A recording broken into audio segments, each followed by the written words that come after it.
No final do ano passado, na conferência missionária aqui, eu fui desafiada por uma missionária, que ela me falou assim que no campo missionário está precisando de mais pedagogo.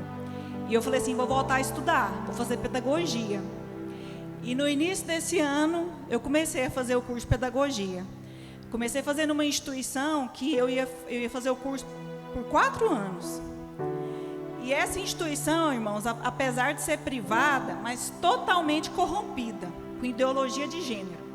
Todas as matérias que eu ia assistir aula, ideologia de gênero. Aí eu arrumei umas confusão nessa faculdade lá, sabe? Por causa desse negócio. E aí, acabou que não deu certo. Eu desisti de fazer o curso lá e fui para um outro lugar. E foi tão de Deus que, em vez de me fazer em 4 anos, porque eu já tenho um bacharelado, eu ia fazer em 1 ano e meio o curso de pedagogia. Viu? Já concluí o primeiro semestre, tá faltando agora só 1 ano para me concluir o curso, mas nesse meio tempo aconteceu um milagre.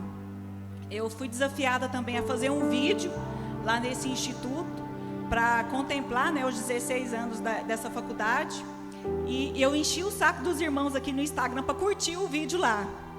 E quem tivesse mais curtido ia ganhar uma bolsa de estudos, pós-graduação. Irmãos, e eu ganhei, o Senhor me abençoou. E eu estou fazendo o curso, glória a Deus, Jesus é lindo. Eu estou fazendo graduação e pós tudo junto. Estou vivendo uma vida doida, mas está uma bênção. Estou fazendo pós-graduação em neuropsicopedagogia. O Senhor me contemplou com esse presente. Eu queria compartilhar com vocês, porque Deus é fiel. Aleluia! E Jesus está com pressa, irmãos. Por isso que eu vou fazer tudo em 1 ano agora. Amém? Aleluia. Glória a Deus! Esse tamanhozinho, hein? Quando crescer. Glória a Deus. Abra sua Bíblia comigo. No livro de Joel, profeta Joel, capítulo 2, versículo 28.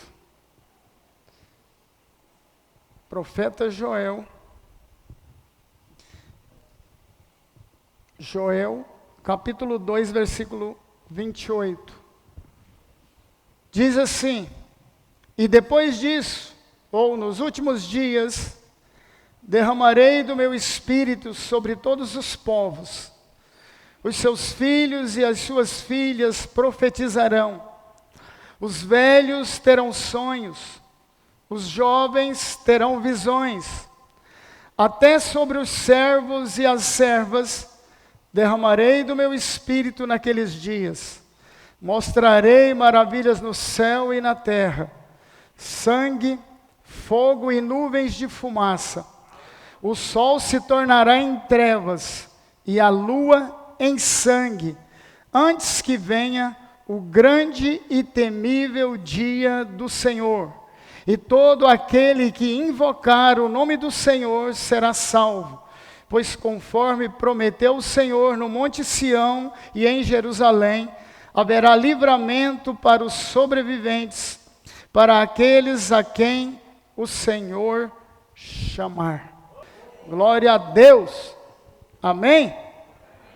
Irmãos, esse texto, ele foi usado por Pedro lá em Atos, capítulo 2, no dia de Pentecostes, a partir do versículo 17 até o 21, Pedro usou esse mesmo texto de Joel.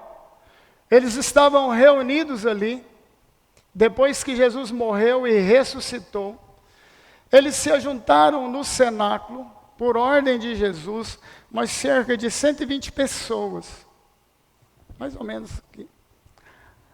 E eles estavam ali orando, esperando a promessa, o cumprimento da promessa. E de repente o Espírito do Senhor veio sobre eles como um vento forte.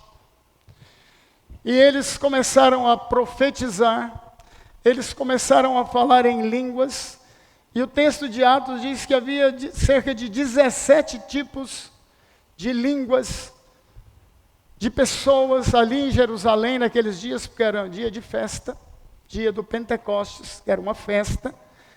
E o poder de Deus veio sobre eles, batizando-os com o Espírito Santo.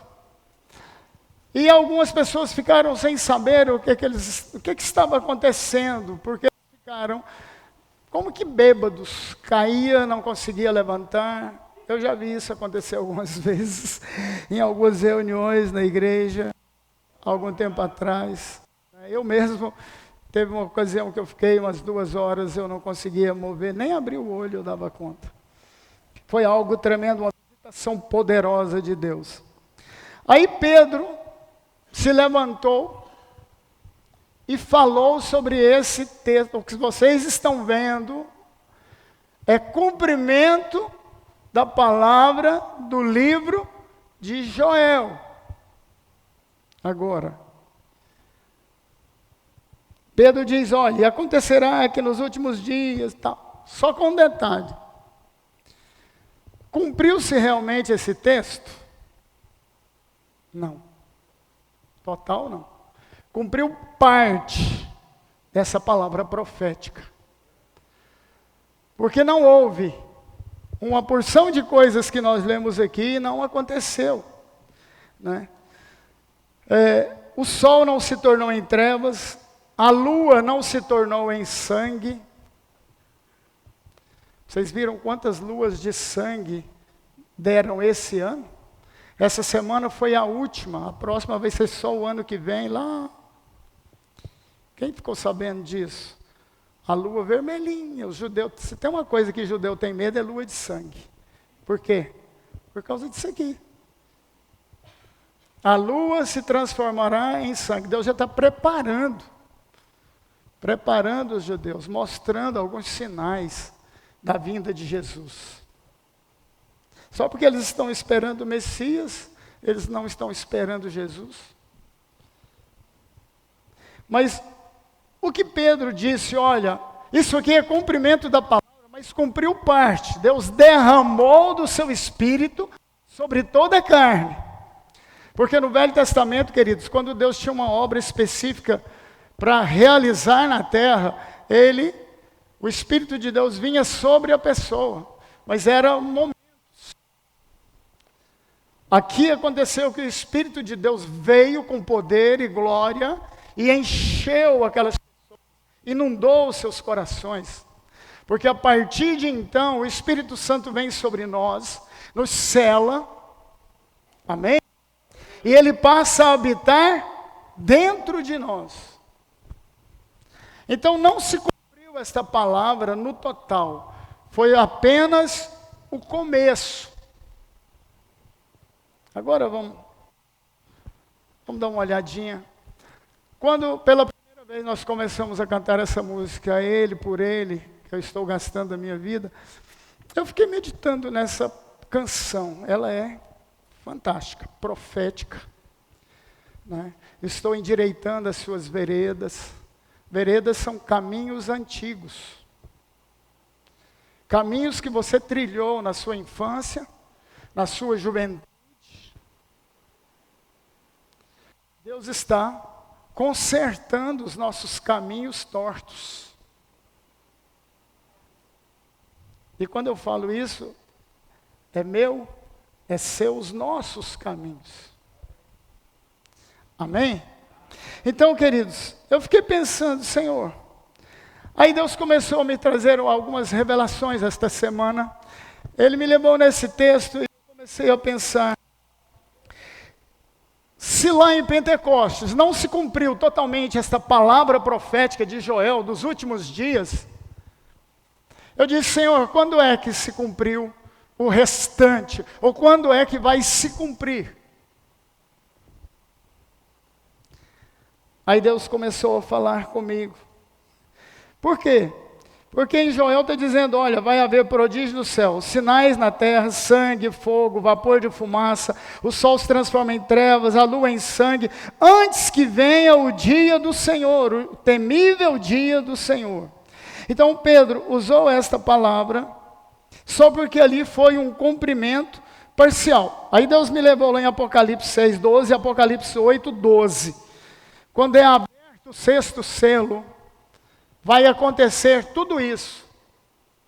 O sol se transforma em trevas, a lua em sangue, vapor de fumaça, essa terra aqui vai virar um caos. Aí é o final do cumprimento desta palavra. Antes que venha o temível dia do Senhor. Amém? E uma coisa que Deus me falou é que nos últimos dias vai haver uma unção tremenda sendo derramada sobre a terra.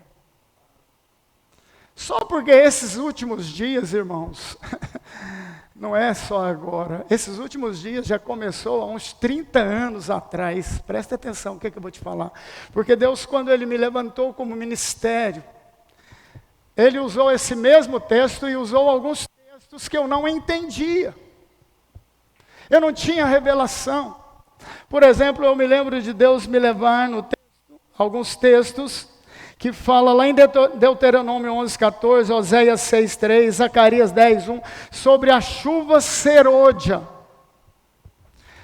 Deus me falou várias vezes, eu estou derramando sobre você e a igreja a chuva serôdia, a chuva temporã. Eu ficava pensando, é isso. Deus me falou essa semana e eu vi com muita clareza, porque esse começo de ministério, quem estava no início dessa igreja local, sabe como Deus derramou poder sobre as nossas vidas. Quantas crianças, adolescentes e jovens nós ganhamos? Muitas. Mas isso tem muito tempo, irmãos. É 30 anos atrás. Essa igreja começou 14 de junho de 88. Tá quantos anos isso? Alguém faz a conta aí, por favor. Junho de 88. 1980. Hã? 33 anos. Hã? 36 anos. Então, queridos, Deus sempre me falando, me levando nesses textos, usando pessoas para me falar, e eu ficava voando, né? A minha linguagem era tradicional, não era pentecostal, e eu não tinha muita ideia do que Deus estava fazendo na minha vida e através da minha vida. Aí, o que Deus me falou essa semana? Essa palavra já começou a se cumprir, o final dela. Lá em Pentecostes foi o começo. Promessa de Deus de derramar poder sobre toda a carne. E agora, há uns 30 anos atrás, nos anos 80, irmãos, nos anos 80, a igreja conheceu um avivamento no mundo inteiro. Eu me lembro que as igrejas na Argentina e no Brasil, igrejas na Argentina que tinha 50 anos, igrejas chamadas tradicionais, Deus batizou todo mundo com o Espírito Santo, elas avivaram, cresceram, igreja de 200 membros pularam para 10 mil membros, 5 mil membros. Surgiu os grandes evangelistas na Argentina, no Brasil. Foi o começo de algumas igrejas grandes, comunidade evangélica, comunidade cristã aqui, Sara Nossa Terra, que depois saiu da comunidade evangélica, e uma porção de igrejas. As igrejas Assembleias de Deus conheceram um avivamento tremendo, cresceram de uma maneira fabulosa. Mas a igreja conheceu um avivamento ímpar, algo tremendo. Irmãos, milagres, coisas palpáveis, visíveis, dente de ouro. A gente orava, as pessoas recebiam dente de ouro, eu mesmo recebi um. Cheguei um dia na casa do irmão, que tinha quase um mês que não vinha na igreja. Falei, irmão, o que foi? Todo mundo sumiu. Ele mudou daqui da cidade de Jardim, lá para o João Braz. Está muito longe e tal, mas minha nora está aqui com dor de dente, já tem uns dias, e a gente não tem dinheiro para fazer um tratamento. Fomos lá, fez um orçamento, vai ficar uns 6 mil, naquela época era muito dinheiro, é como se fosse uns 20, 30 mil agora. Eu falei, para aí, né? Contei o que Deus estava fazendo e tal. Ele ficou rindo de mim. Ele ainda falou assim, ele era muito debochado, esse irmão, recém-convertido. Você está pagando dentista para pôr dente de ouro nos irmãos, falando que é Deus. Eu não dei nem moral. Ele era novo convertido. Deus não leva em conta os tempos da ignorância. Trocando em miúdos, falei, vamos orar aqui, traz sua nora lá. Senhor, abençoa essa mulher. Pá. Orei com ele, orei com a mulher dele. A hora que eu ia saindo, ele falou, ué, peraí. A nora dele abriu a boca, foi despedir de mim. Ele falou, o que aconteceu com essa boca? Irmãos, ela recebeu 6 dentes, todos os dentes dela que estavam podres, Deus cobriu de ouro. Aí ele foi falando, eu falei, você também, dá uma olhada. Ele recebeu 2, mesmo sendo incrédulo, mesmo não acreditando, falando asneira. Então estava assim, irmãos, a gente fazia reunião na igreja.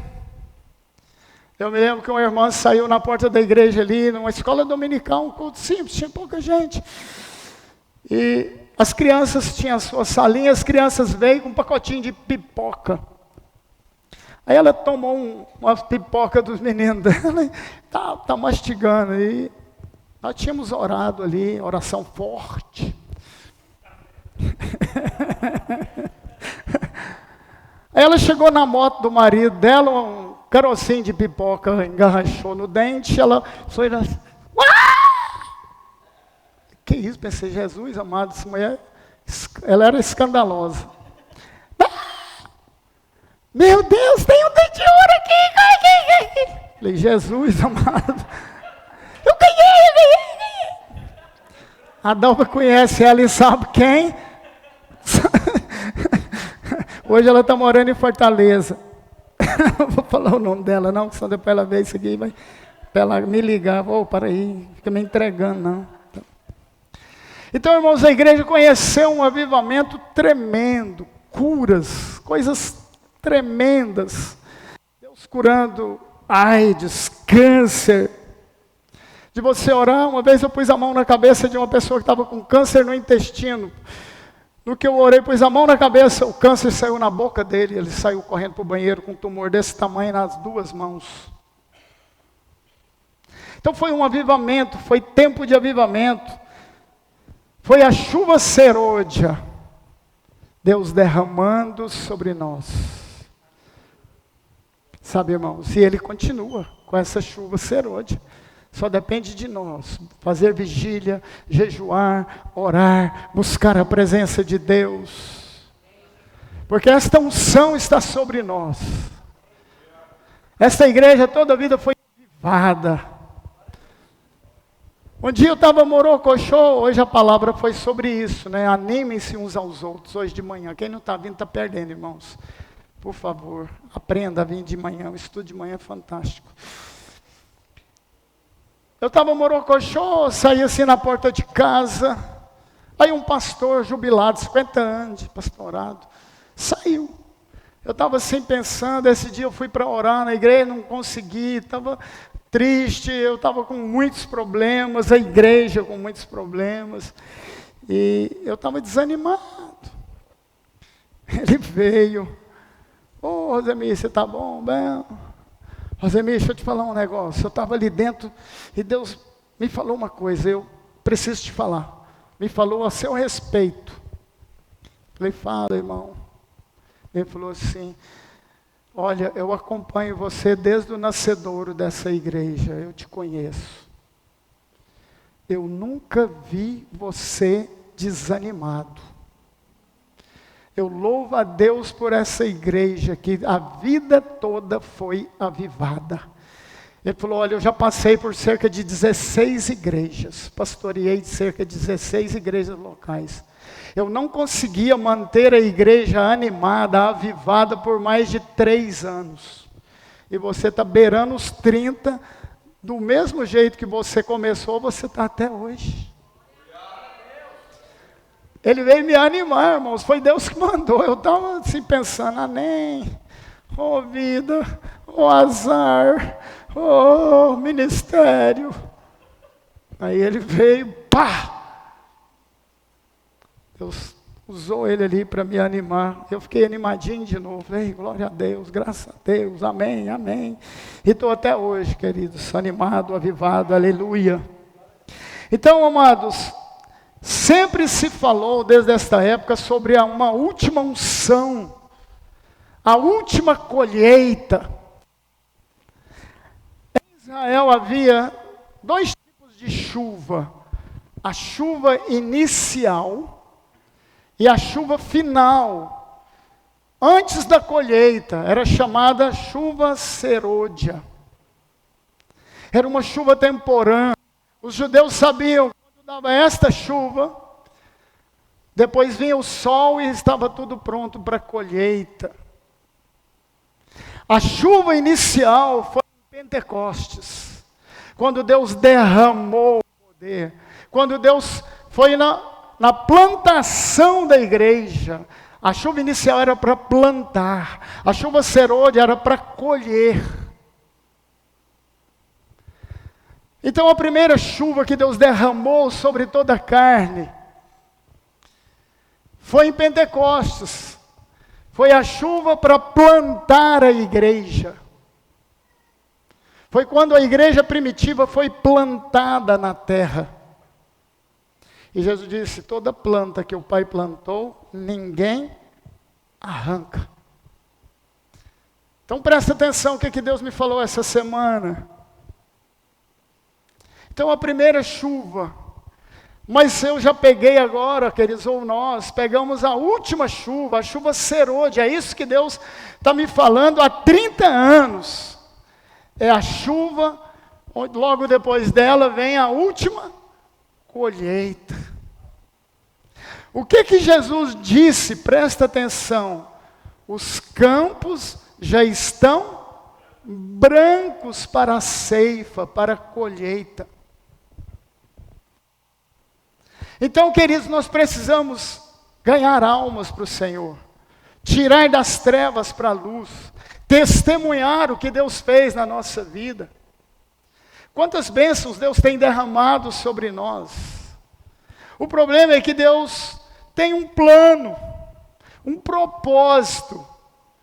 E Deus sabe, a vontade de Deus é boa e perfeita para a nossa vida, mas nós queremos outras coisas. Queremos fama, riqueza. Deus quer te salvar, te livrar do inferno. Deus quer te abençoar, te dar uma vida plena, uma vida abundante. Uma vida onde nós somos guiados pelo Espírito. Romanos diz: porque os filhos de Deus são guiados pelo Espírito de Deus. Nós não somos guiados pelo mundo. Nós não podemos ficar aceitando sugestões mundanas de coach. Somos guiados pela palavra de Deus. Oh, Papai do céu, o Senhor é maravilhoso. Então, queridos, nos últimos dias, já veio, esses últimos dias já chegou, há 30 anos atrás, não é? E sabe, amados, essa unção final, essa última unção, essa chuva serôdia que começou há 30 anos atrás, é uma unção especial. Essa unção, se você der uma olhada lá em Apocalipse, ela foi dada para profetizar, preste atenção, a mim, a você, para profetizar contra a corrupção da igreja, contra a apostasia dos últimos dias. Isso é sério, pesado. O profeta nunca teve vida fácil em Israel. Mataram alguns, esfolaram outros. Isaías foi partido ao meio. Você sabia disso? O profeta Isaías? Ele foi partido ao meio. Que morte terrível. Pendurava o cara de cabeça para baixo, com os pés abertos, vinha com a serra e partia no meio. Os pés para cima, pendurado, vinha com a serra, partia o freguês no meio. Jesus foi crucificado. Você está com medo de quê? Essa unção final, queridos, é para a gente pregar contra a corrupção do mundo, contra a apostasia da igreja. Nos últimos dias, Paulo escrevendo para Timóteo, muitas pessoas apostatarão da fé. O que eu tenho visto de igrejas apóstatas, igrejas com uma teologia totalmente destruída, estão apostatando da fé. E assim por diante. Pastores de grandes igrejas, 90% deles são maçons. O mentor da maçonaria é o Baphomet, um demônio que eu já tive vários embates com ele, um principado. Aí, queridos, a igreja é totalmente prostituída, destruída. Essa unção é para profetizar e testemunhar Jesus na terra. Ninguém recebe o poder de Deus para si próprio. Nós recebemos o poder de Deus, os dons espirituais, a unção profética, é para testemunhar de Jesus. Agora, confirmando isso, Apocalipse 19, versículo 10, fala o seguinte: o testemunho de Jesus é o espírito de profecia. O que significa isso? Deus te dá ousadia, unção, para testemunhar, para profetizar, para crer, para liberar uma palavra profética, sabendo que Deus vai fazê-la cumprir. Trocando em miúdos, há poder na nossa palavra, principalmente de quem busca e quem tem a unção de Deus. Agora, tem um pequeno detalhe. Jesus foi ungido com o Espírito Santo e com fogo e com poder. Só que o que é unção para você é cruz para mim. Eu tenho que negar a mim mesmo para que a unção de Deus venha sobre a minha vida. Aí eu quero que você entenda algumas coisas, né? Então, o testemunho de Jesus é o espírito da profecia. Irmãos, meditando em tudo que Deus estava falando, Deus me levou lá em Apocalipse capítulo 11. Lá em Apocalipse capítulo 11, eu não vou ler nenhum pedacinho por amor ao tempo. João é instruído a medir o templo. Ele vai... manda ele medir o templo e o altar. Presta atenção.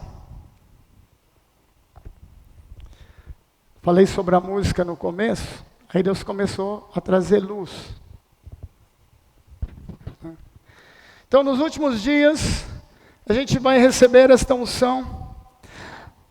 Porque eu estava pensando nesse ministério, irmãos, esse ministério que me foi dado pelo Senhor, ele é exclusivamente para crianças, adolescentes e jovens. Deus me treinou a trabalhar com crianças desde a minha adolescência. Eu fui professor de berçário, criança de 2 a 5 anos, criança de 5 a 10, eu fui professor de adolescente, fui professor de jovens e de adultos. É um aprendizado, é um treinamento que eu passei durante a minha vida, mais ou menos uns 12 anos. Deus me treinando para um ministério assim. Presta atenção no que eu vou te falar. Nós podemos inventar qualquer outra coisa na igreja. Podemos fazer uma porção de coisas. Trabalho com terceira idade, com quinta idade, com 10ª idade. Trabalho com casais, trabalho com isso, trabalho com aquilo ali, só os homens. Não flui. Falou que começou a fazer algo com criança, adolescente e jovem, faz assim, ajunta. Começamos com meia dúzia de criança aqui tocando viola. Já tem 40.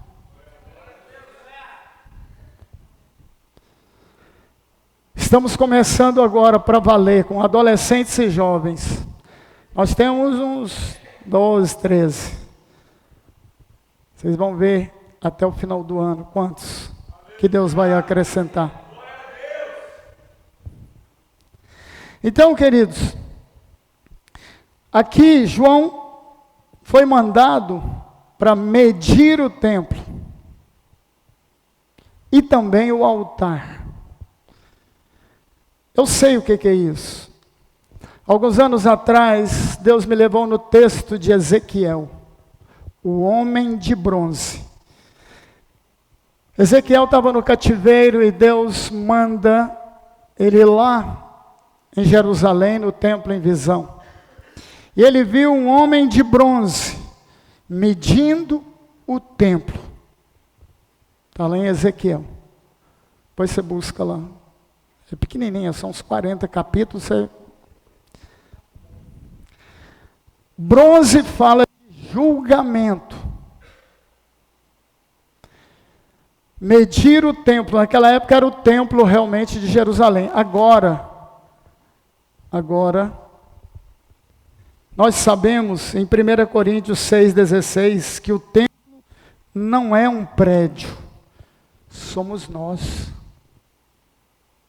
Nós somos o templo do Espírito Santo.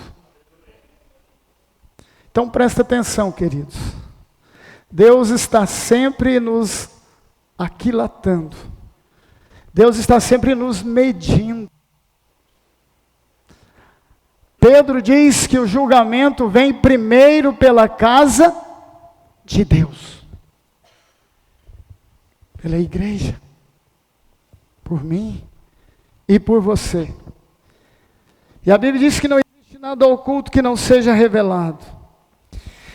Então, queridos, se João, no final dos tempos, ele foi mandado para medir o templo, que somos nós, e medir também o altar. Então nós estamos falando não estamos falando de prédio físico, mas da igreja. E medir o altar fala de medir aqueles que adoram a Deus. Nós que estamos no altar do Senhor. Quando Deus me falou isso, queridos, eu comecei a lembrar da música, não é? Medir, presta atenção, o que é que eu anotei aqui? É determinar quem dentre o povo de Deus estará pronto e capaz de concluir a última grande obra de Deus na terra.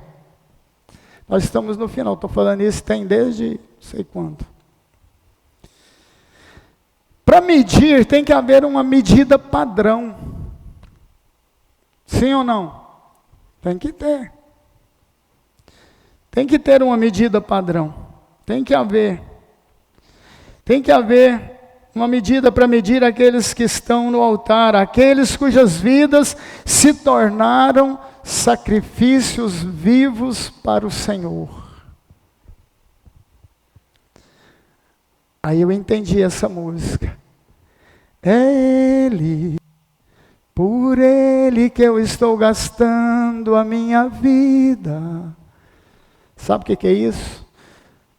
Isso é quem está no altar do Senhor como sacrifício vivo. E Deus me disse, olha Rosemi, deixa eu te falar uma coisa extremamente importante. São poucos os adoradores. O Pai procura aqueles que o adoram em espírito e em... Os verdadeiros adoradores, irmãos, ele não vem para a igreja só para cantar. Ele vem para adorar a Deus. É diferente, não tem nada a ver com cantar. As nossas vidas estão como sacrifício vivo no altar de Deus. A gente não canta só com os lábios, só com a boca, a gente canta com o coração. E Deus está medindo a nossa intensidade. E Deus sabe até que ponto você é ou não é um adorador.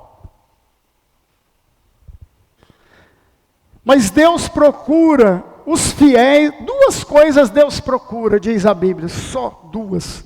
Deus procura os fiéis que há na terra e Deus procura adoradores. Se Ele procura, é porque tem poucos.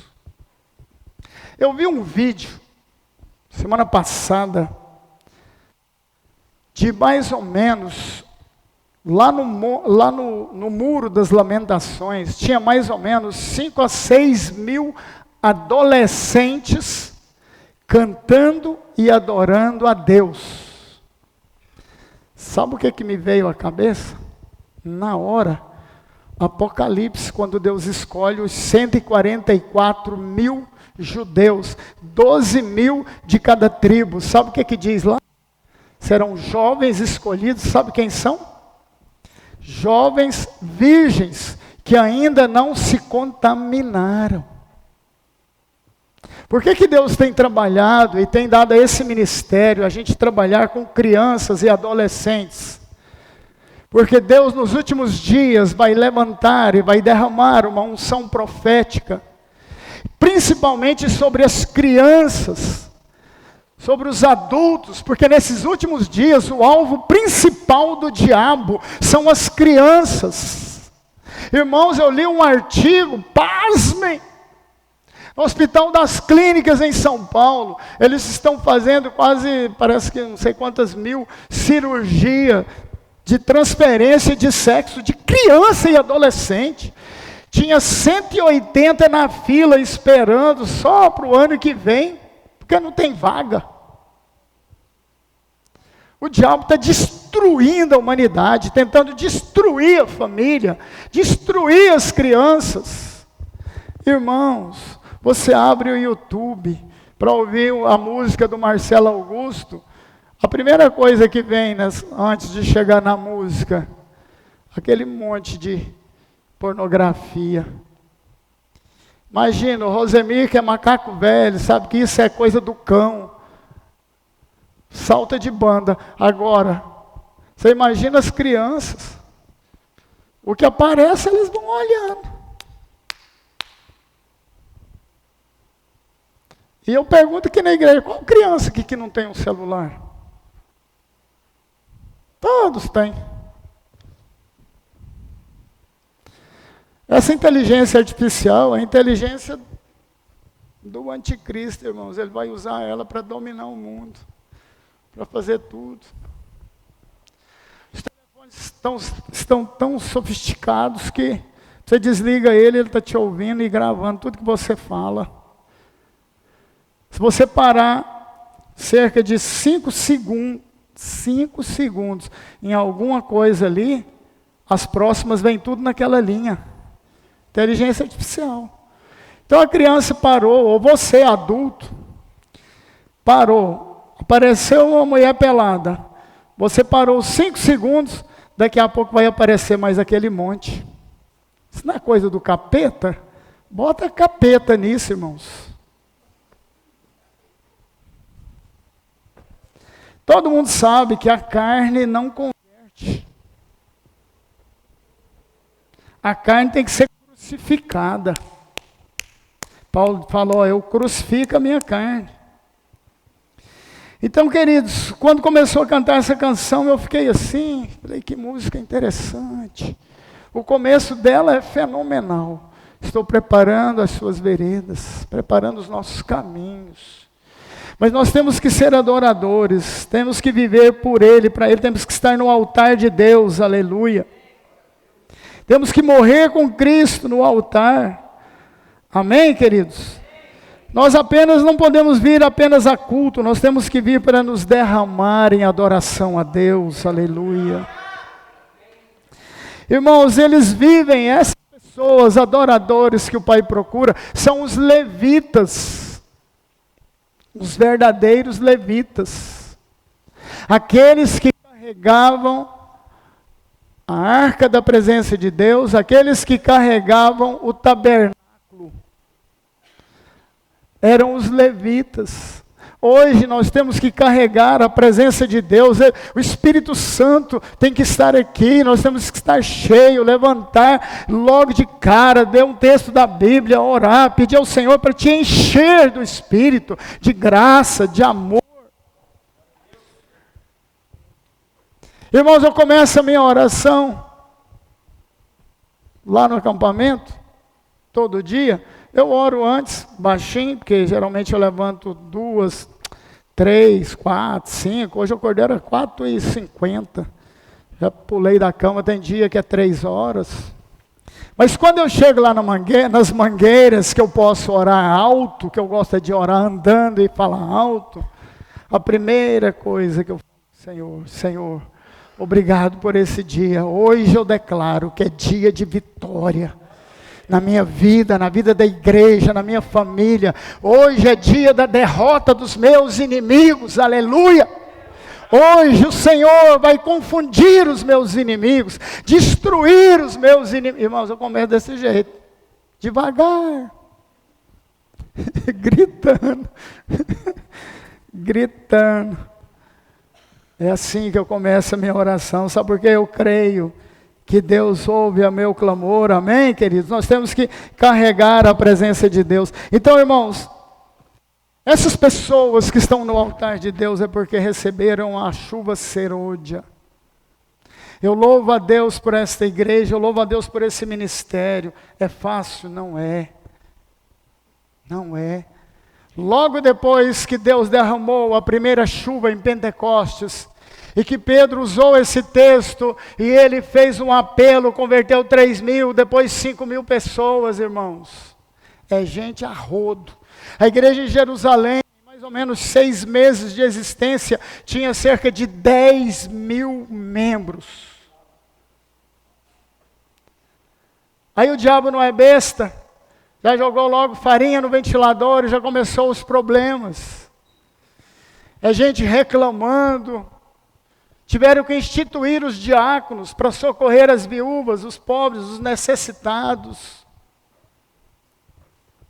Elegeram alguns, porque Pedro e os apóstolos ficaram somente para pregar a palavra, orar com as pessoas. E os diáconos para socorrer, ou as diaconisas, como temos aqui, né, na igreja. Fazer cesta básica, distribuir. Esse é o papel do diácono, sabia? Ficar ali na porta é porteiro, não tem nada a ver com diácono. Eu estou amando esse negócio das células ficarem ali, os irmãos dos grupos familiares ficarem ali. Agora os diáconos têm toda a liberdade para cuidar do templo, do salão, para organizar pintura, para não deixar tudo para o Rosemir, para fazer um monte de reparos, que o prédio já está velho, para organizar cestas, você que é diácono.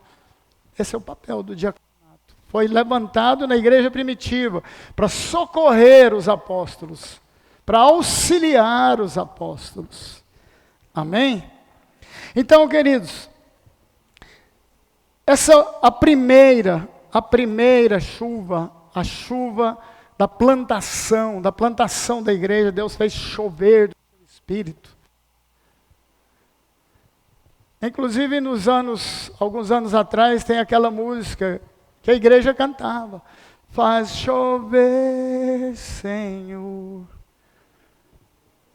Sabe, tudo é música profética, irmãos. E Deus, quando a gente fala de chuva, o irmão já pensa logo nos pingos d'água na cabeça. É a chuva do Espírito.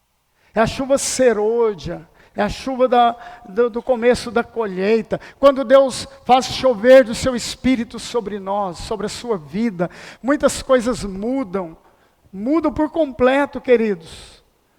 Aí você começa a colheita, amém? Comece a colher almas, a falar de Jesus, a testemunhar. O espírito da profecia é o testemunho de Jesus. Você tem que testemunhar de Jesus. Nós precisamos fazer isso, ganhar pessoas, trazer visitantes e assim por diante. Amém? Porque foi dado a nós executar o ministério profético no final dos tempos. E esse tempo é agora. É agora. A chuva serôdia já veio sobre a terra. Nós estamos nos últimos dias da colheita, da grande colheita. Algum tempo atrás, até pouco tempo atrás, Deus me deu um sonho.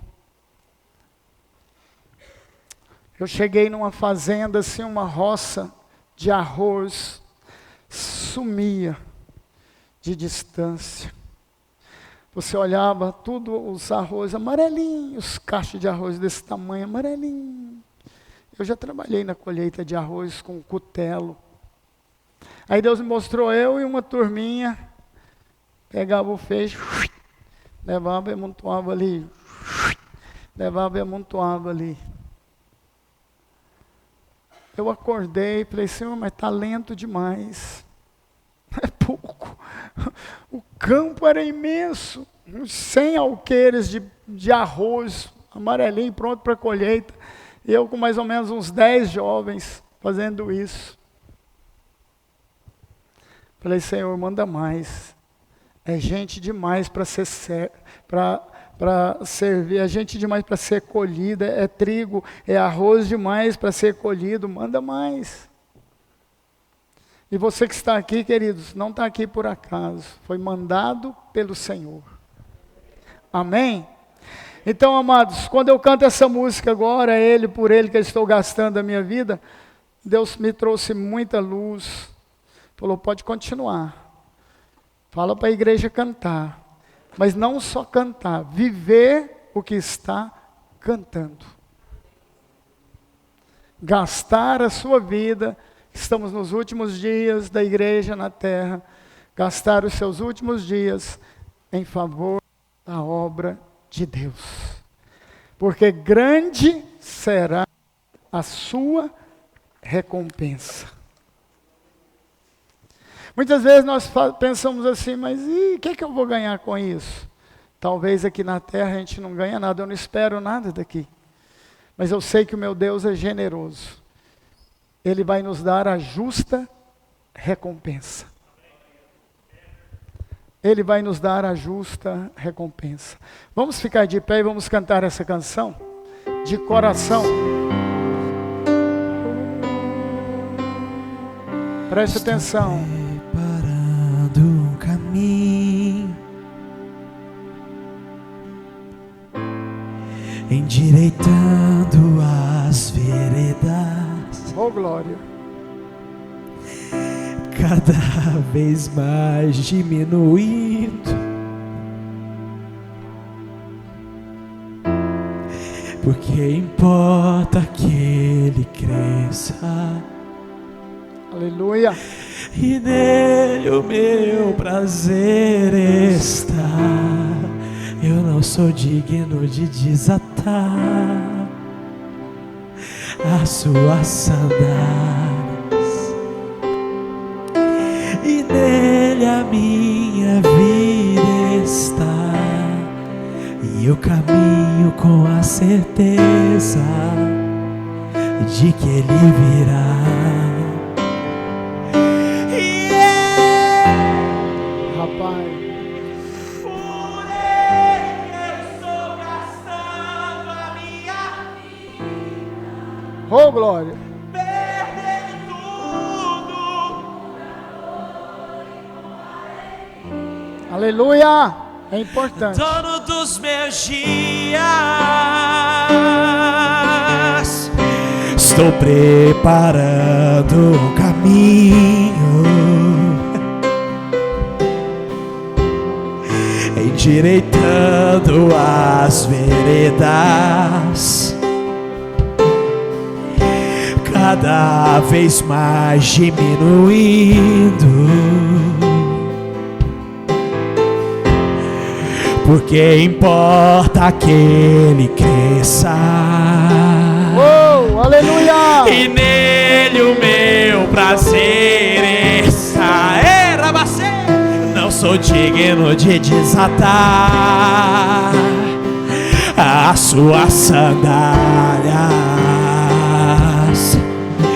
e nele a minha vida está, e eu caminho com a certeza, declara, igreja, de que ele virá. E ele, por ele que eu estou gastando a minha vida, não sei, perdendo tudo por amor e com alegria, dono dos meus.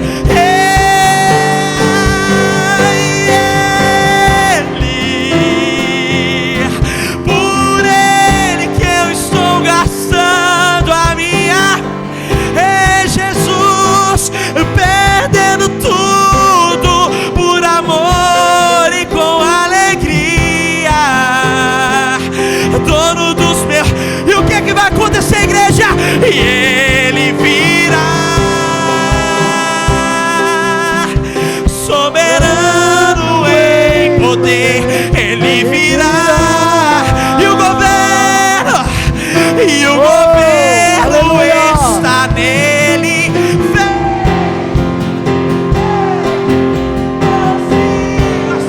Recompensa, ele virá, soberano em poder, ele, e o governo está nele. Vejam, ele traz consigo, e a igreja canta, e